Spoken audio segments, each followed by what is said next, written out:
चलिए guys question number 2 पढ़ते हैं। How does the creation of variation in a species promotes survival. Question समझ आया तुम्हें?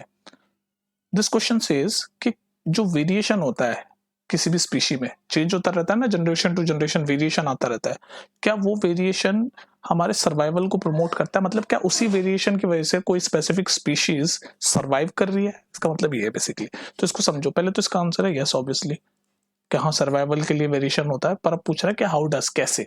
तो देखो होता क्या है कि जब भी कोई रिप्रोडक्शन होता है, कोई भी रिप्रोडक्शन होता है, तो उसमें मान लो ये पेरेंट है, मान लो दो स्पीशीज है, पेरेंट के अंदर का जो डीएनए है वो ही चाइल्ड में कॉपी हो जाता है। ये जो डीएनए है, पेरेंट का डीएनए, ये चाइल्ड में कॉपी हो जाता है। लेकिन ये पूरा 100% एक्यूरेटली कॉपी नहीं होता।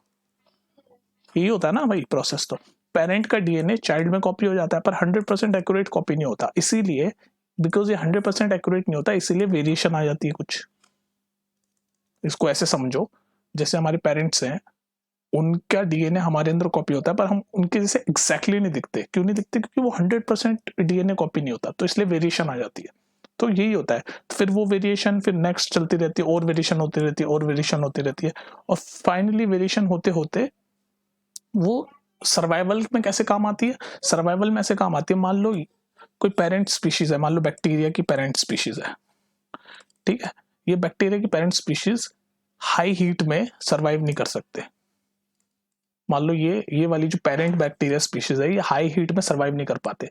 लेकिन इनकी जो चाइल्ड है उसमें कुछ वेरिएशन आ गया, क्योंकि वो 100% एक्यूरेट नहीं उन्होंने कॉपी किया डीएनए।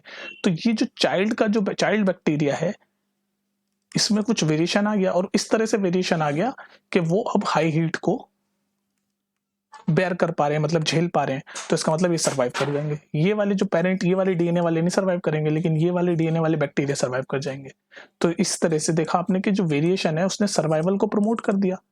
वेरिएशन हो गया इसलिए सर्वाइव कर गए हाई हीट को। अगर वेरिएशन नहीं होता तो हाई हीट को ये लोग सर्वाइव नहीं करते। तो इसी तरह हर स्पीशी में होता है। मैंने आपको बैक्टीरिया का एग्जाम्पल दिया, इसी तरह हर स्पीशीज में होता है कि वेरिएशन हमेशा सर्वाइवल को प्रमोट करता है।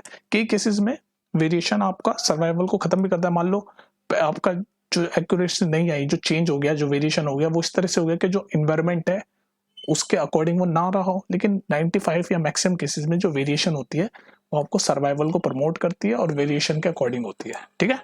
तो हम इसका आंसर समझ गए होंगे आपके, कैसे जो वेरिएशन है वो सर्वाइवल प्रमोट करती है। मैंने बैक्टीरिया का आंसर दिया। मान लो पेरेंट बैक्टीरिया है, वो हीट को झेल नहीं सकते तो वो एक्सटिंक्ट हो जाएंगे। लेकिन उसके चाइल्ड बैक्टीरिया में डीएनए थोड़ा सा चेंज हो गया है, तो उसमें वेरिएशन आ गई है। तो जो चाइल्ड बैक्टीरिया है वो उस हीट को झेल पा रहा है उस वेरिएशन की वजह से, तो वो सर्वाइव कर लेगा। I getting a point? तो ये था इसका आंसर।